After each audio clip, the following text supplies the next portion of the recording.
trabajadores, o llevaron a los trabajadores a constituir organizaciones que buscaran la superación del capitalismo.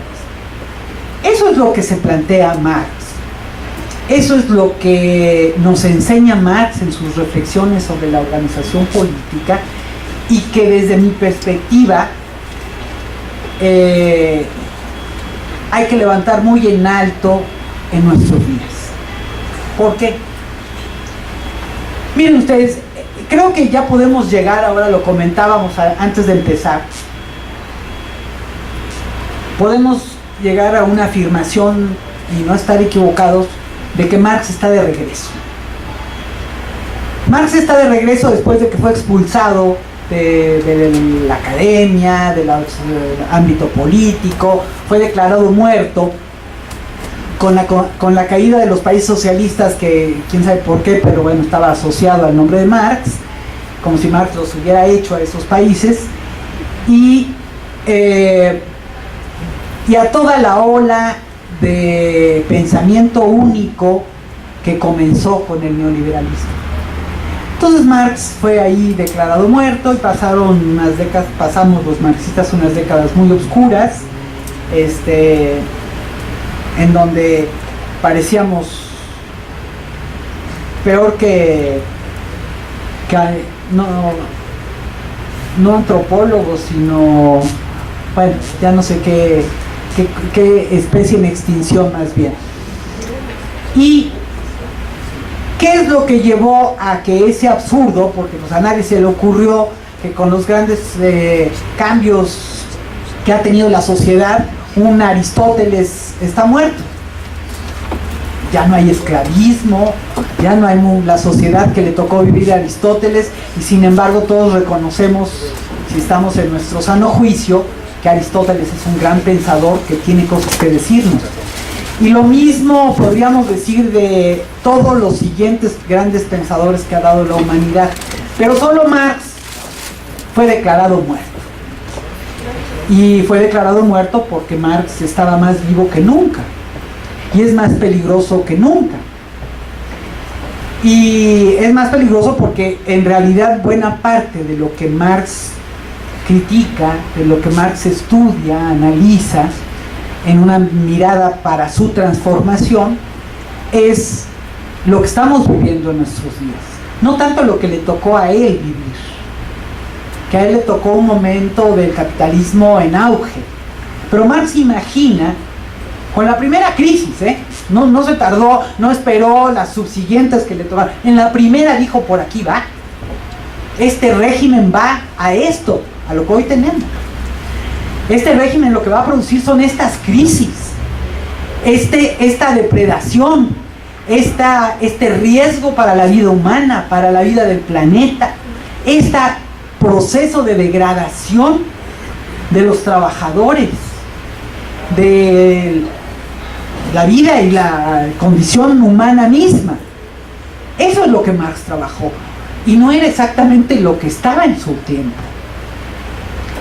Había signos, desde luego que había signos, y de ahí se agarró, y eso es lo que él veía, pero esencialmente íbamos a vivir todavía, como ya lo sabemos ahora, pues largo tiempo de un capitalismo pujante y desbrozando camino. Pero el regreso de Marx, por eso, es ahora que se vuelve a reconocer la crisis del capitalismo. El neoliberalismo, que era para superar todos los males del capitalismo anterior, y la caída de los llamados países socialistas, todo eso que iba a llevar al mundo ideal del libre mercado, se cayó pronto y empezó en serias dificultades, como las que sabemos que tiene de manera muy franca desde 2007-2008. Y entonces es que Marx vuelve a ser visto, ¿no? Hasta por los especialistas que no tienen nada de simpatía por él, pero porque ahí está explicando la sociedad actual. Pero fíjense ustedes que Marx está regresando. Es ese que regresa ahora sí que por la fuerza de las cosas. Está regresando Marx. Como dice por ahí un marxista checo, Zizek, dice, bueno, hasta lo citan en Wall Street. En Wall Street dicen que Marx tenía razón, que hay que, para entender esta crisis hay que ir a leer a Marx, etcétera, etcétera. Pero ¿cuál es el Marx que está regresando? No es el Marx político.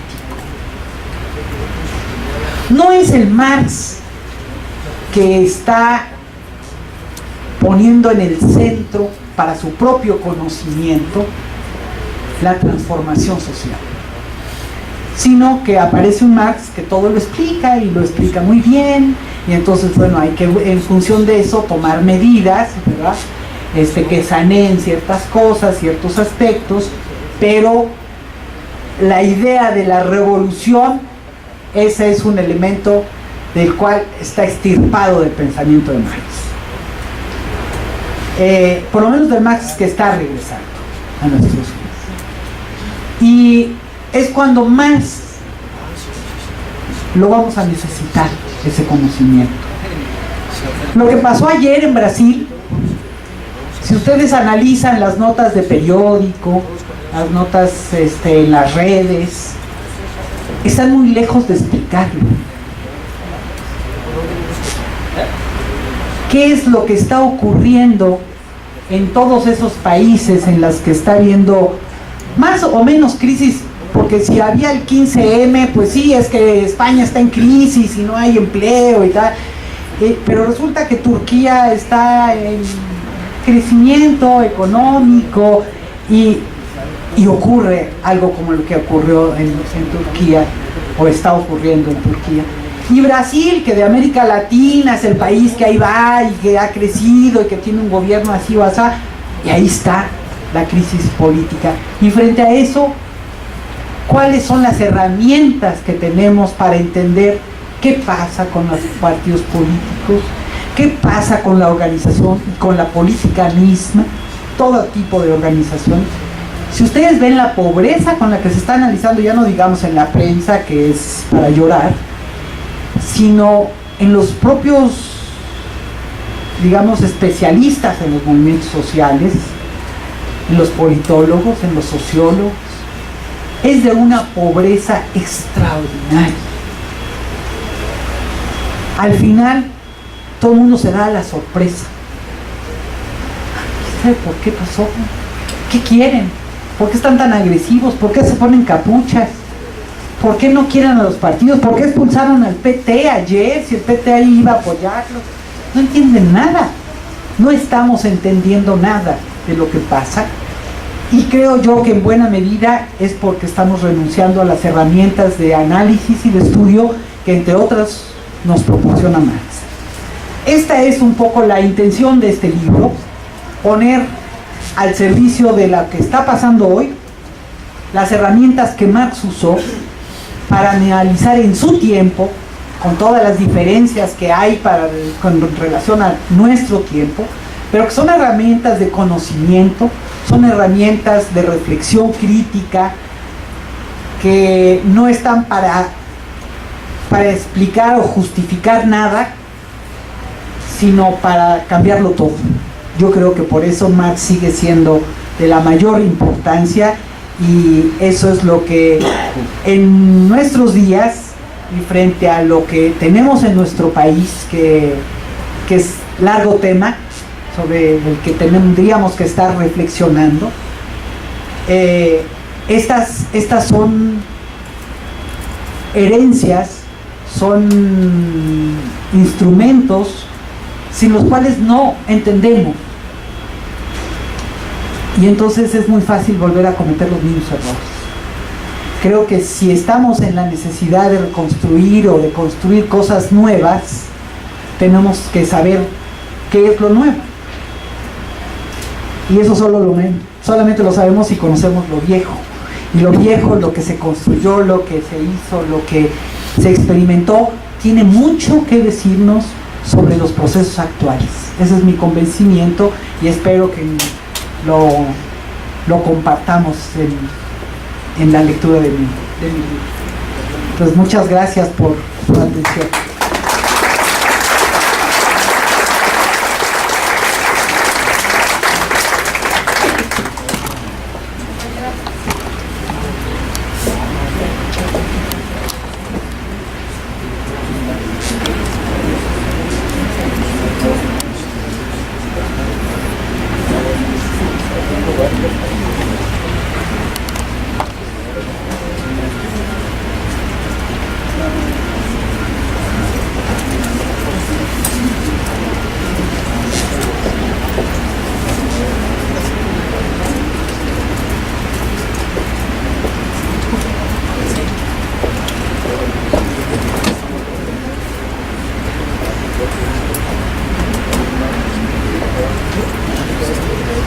hay calor.